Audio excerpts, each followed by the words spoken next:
সালটা ছিল 2022। আমি নবম শ্রেণীতে পড়ি। তখন আমার বয়স 15 বছর। আমার এক্সাম চলছিল।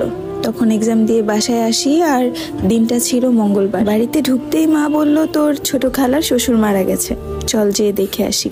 কিন্তু আমি প্রথমে রাজি হইনি। আমি বলেছিলাম যে মা, আমি যাব না, তোমরা যাও। তখন মা বলল, বাড়িতে একা কিভাবে থাকবি, চল। তখন আমি বললাম যে না মা, আমরা 2 বোন বাড়িতে থাকি, তুমি যেয়ে দেখে আসো।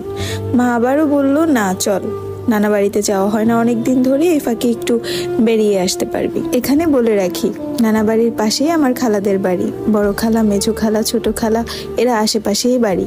মা এত করে বলছে দেখে ভাবলাম যে যাই। মা যখন এতবার বলছে, যেয়ে আসি। যেই ভাবা সেই কাজ।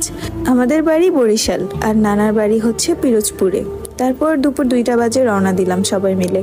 তারপর আমার খালাতো ভাই আসে আমাদেরকে এগিয়ে নিয়ে যেতে, মেজো খালার ছেলে। কিন্তু উনি ছোট খালার বাড়ির দিকে না যেয়ে যাচ্ছিল মেজো খালার বাড়িতে। অবাক হয়ে আমি মাকে জিজ্ঞেস করলাম, মা, আমরা ছোট আন্টির বাড়িতে যাব না, মেজো খালার বাড়িতে কেন যাচ্ছি? আমি আমার ছোট খালাকে আন্টি বলেই ডাকি।